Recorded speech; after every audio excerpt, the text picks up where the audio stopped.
these are high quality runners that are trained specifically for this event, and they're underway. A Memorial Day tradition returns. Thousands of people ran through the streets of Boulder for the Boulder Boulder, including people who lost everything in the Marshall Fire. We have special coverage as runners make their way into Folsom Field. It's just great to see the racers back out there. It's been a long time coming. It will be a cool Memorial Day across the state, and snow is impacting the high country. We could pick up a few scattered showers here across the plains. We'll talk timing coming up.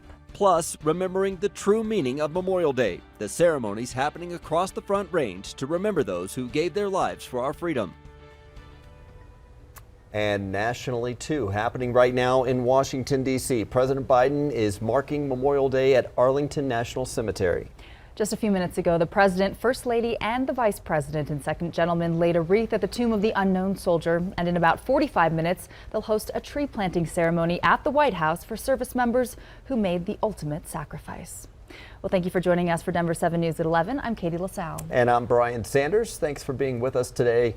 There are Memorial Day ceremonies happening right now in Colorado as well. Fort Logan's ceremony started just a few moments ago. It's the first public Memorial Day ceremony since the pandemic began. There's also one happening right now at the 10th Mountain Division Memorial near Leadville. And Eagle County will hold a ceremony at 2 p.m. It's at Freedom Memorial Park in Edwards. As we've seen a mix of sun and clouds to start Memorial Day, as we take a live look from Lookout Mountain, a beautiful shot right now, blue skies overhead.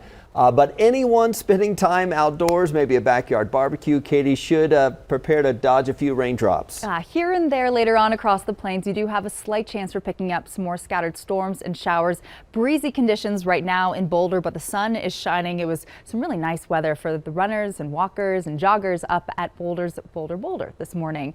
Further to the west, though, Rocky Mountain National Park is covered in low-lying cloud coverage, rain and snow at lower terrain, snow falling over 10,000 feet. So pretty unsettled Memorial Day weather-wise across the state, and temperatures will remain on the cool side. High 50s currently downtown and at the airport. Winds are sustained from the west-southwest at 13 miles per hour, and a couple of storms impacting the eastern plains, moving just into south of Fort Morgan and out across further the plains. We are going to be seeing a few of those storms form and scroll east. And in terms of our conditions here across town, it's going to be highs today in the upper 60s. We'll talk more about how much snow we're expecting in the mountains through the course of today coming up. Well, fortunately, the rain held off for the Boulder today. The race is back for the first time in 3 years in person. 35,000 people are participating this year, and they were excited to finish at Folsom Field. We had special coverage this morning, starting when runners could first pick up their race packets all the way to the finish line at Folsom Field. And that's where Denver 7's Colette Bordelon learned that this year's race had an extra special meaning for some. Absolutely everyone out here. This was a special race today. You can see so many and feel that energy here at the finish line, where many of these people just wanted to bring this race back in person today. But for one family I spoke with, today's race was all about resilience and recovery. One foot in front of another. It's a joy. It's my passion. It's how you get to any finish line. I couldn't ask for anything more. I'm so happy we get to run today. The Boulder, a tradition for people across the country. I'm from Louisville, Colorado, so it's just 20 minutes outside Boulder. And of course, it brings out runners who call this community home. Yeah, we've done it every year since I was probably 8 years old. Elise DeBarros and her dad, Robert, COVID's waning away, but we're recovering. We're all recovering. are thrilled to have the race back in person this year. Usually the last mile is the hardest just because you're kind of tired and you've probably had 1 or 2 Jell-O shots and then you're just like, I'm done. But what you learn in any race. It teaches you all about endurance. And the Marshall Fire is a long race, right? A race the family never signed up for. It's just difficult to lose like 15 years worth of memories in a day and not have any warning. A connection to the place they live. It's what was lost and found again out here at the finish line. You know, everything is temporary and your connections in life are really the most important. So I'm so grateful for that new perspective. The family who's now ready to rebuild, putting one foot in front of another. Now, the DeBarros are just some of thousands who have already crossed the finish line, many still crossing right now. But what the DeBarros tell me is so special about this community, the amount of support they've gotten since the Marshall Fire from people all over Colorado. So as they were running today, they say just having people next to them, even if they didn't know their backstory, being together, it meant everything. Live at the finish line, Colette Bortle on Denver 7. Yeah, what a show of resilience for them to finish with the enthusiasm they did. Great to see. Thank you, Colette. And one of the things that so many runners enjoy about the Boulder Boulder are all the fans along the race route. As Denver 7's Christian Lopez reports, spectators are welcoming back all of this year's participants with cowbells and music. People love it. They're dancing. Some people take a break from their running and they just start doing a little twist. It's fun. How much does it mean to you to cheer people on with the accordion?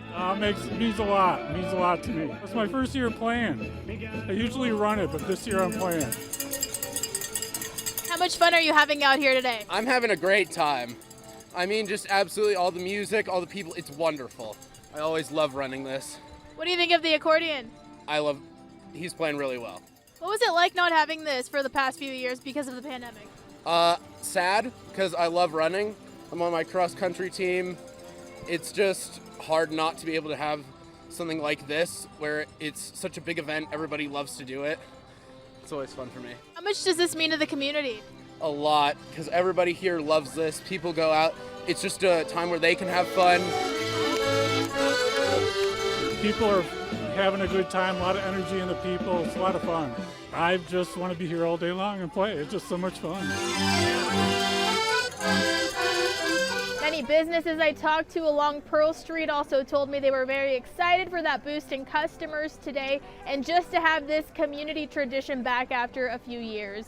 Reporting in Boulder, I'm Christian Lopez, Denver 7. Christian, thank you. Speaking of music, one Boulder Boulder tradition is being adjusted a bit this year.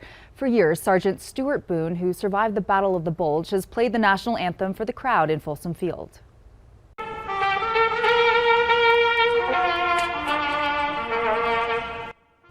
So unfortunately, Sergeant Boone cannot make the Boulder Boulder in person this year, but a recorded version of his performance will be played today. And we'll be checking in at the Boulder Boulder throughout the course of the morning, including bringing you the start of the men's and women's pro races. We'll also bring you the Memorial Day tribute at Folsom Field, hosted by our Denver 7's Mike Nelson. That starts at noon. Another inspiring story here. Colorado women are spending their Fridays with needles and thread. And we'll explain why they are this week's Denver 7 Everyday Heroes coming up next.